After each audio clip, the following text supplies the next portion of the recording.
Baik, pada kesempatan kali ini saya Veronica Dwi Putri akan menjelaskan mengenai modul add-ons yang terdapat pada Odoo versi 14 yaitu Employee Document.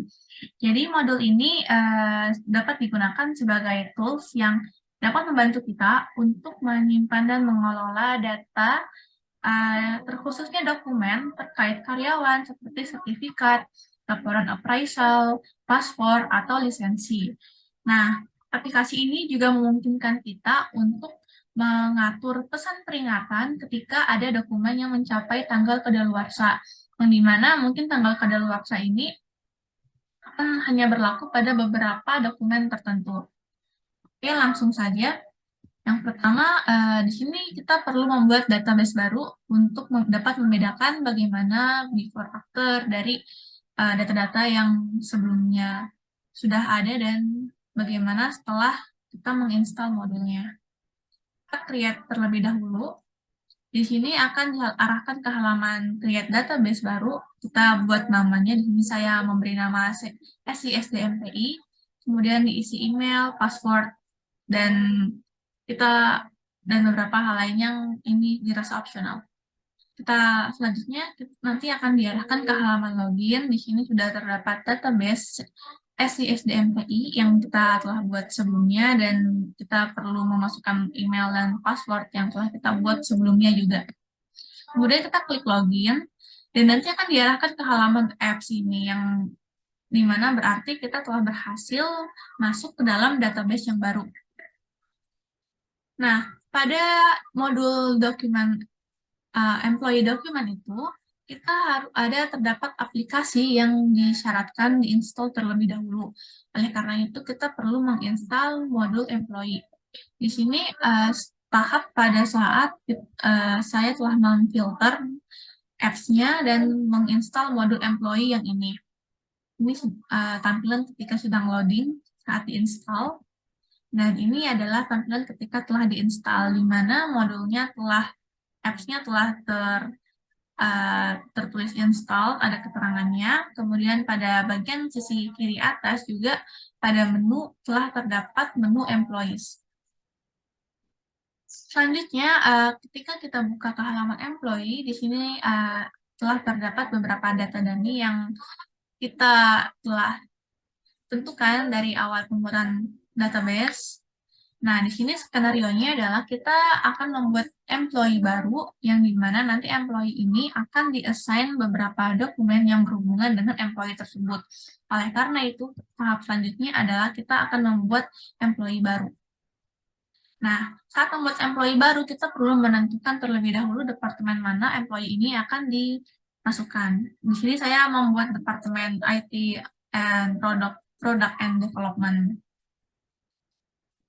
Nah, di sini pada saat create department, kita perlu menentukan manajer mana yang akan membawahi employee ini. Di sini saya memilih Ronnie Hart. Lalu kita save. Nah, kemudian kita isi detail-detail lain dari halaman employee ini. Yang pertama mengisi nama, terus ada job position sebagai product owner, dan perlu teks juga kita bisa masukkan. Ada work mobile, work phone, work email, ada department, ada manager, and coach. Kemudian sisanya opsional.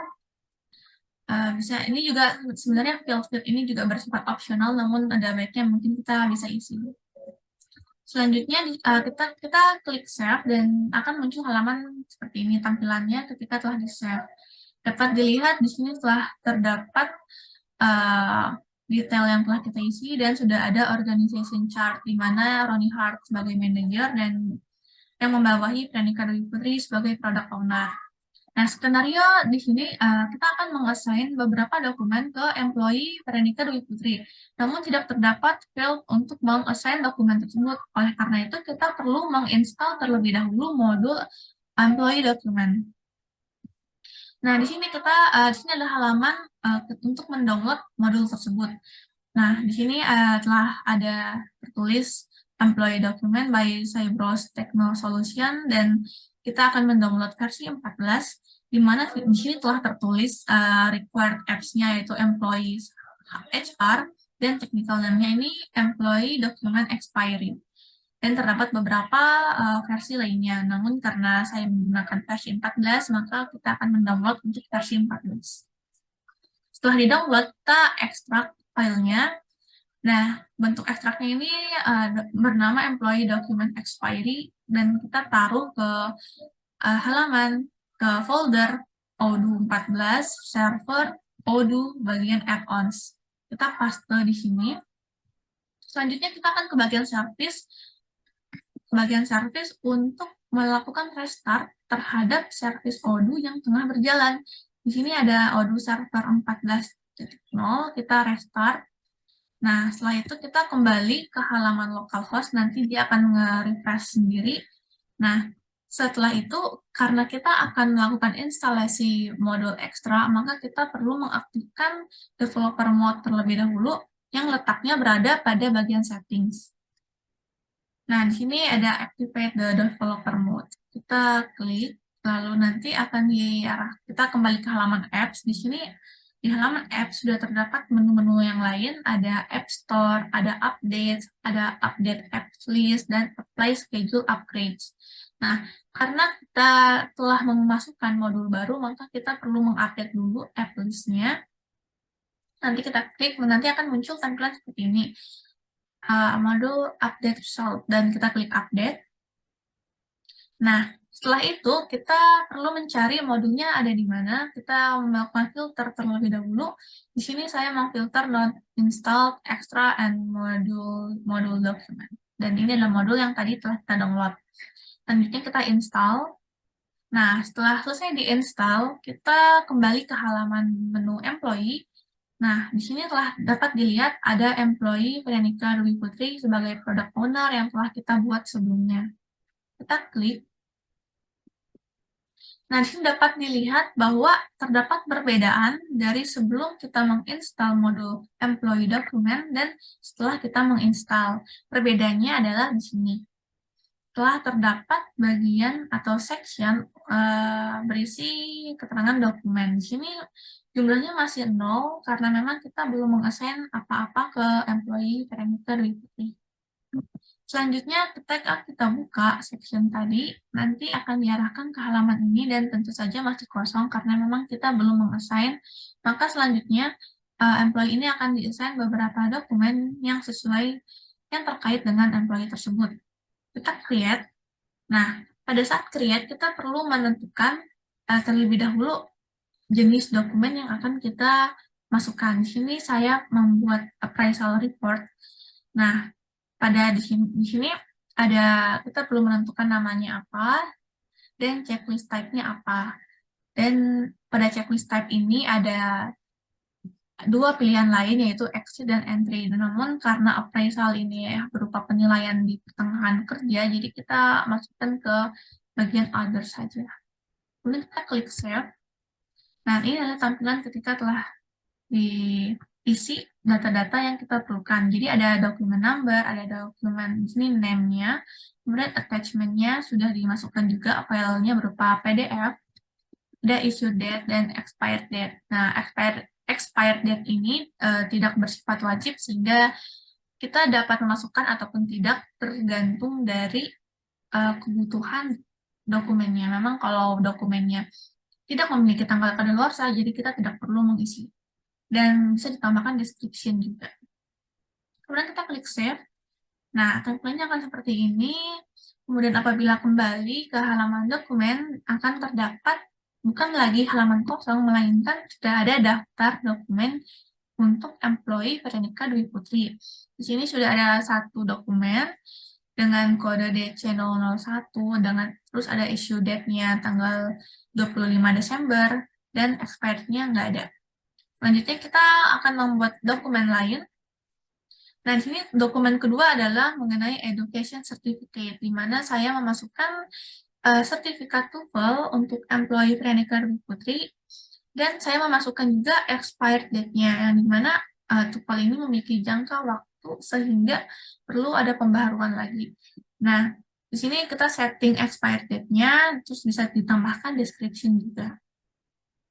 Kita klik save, tampilannya seperti ini, dan ketika kita kembali, ketika kita mencoba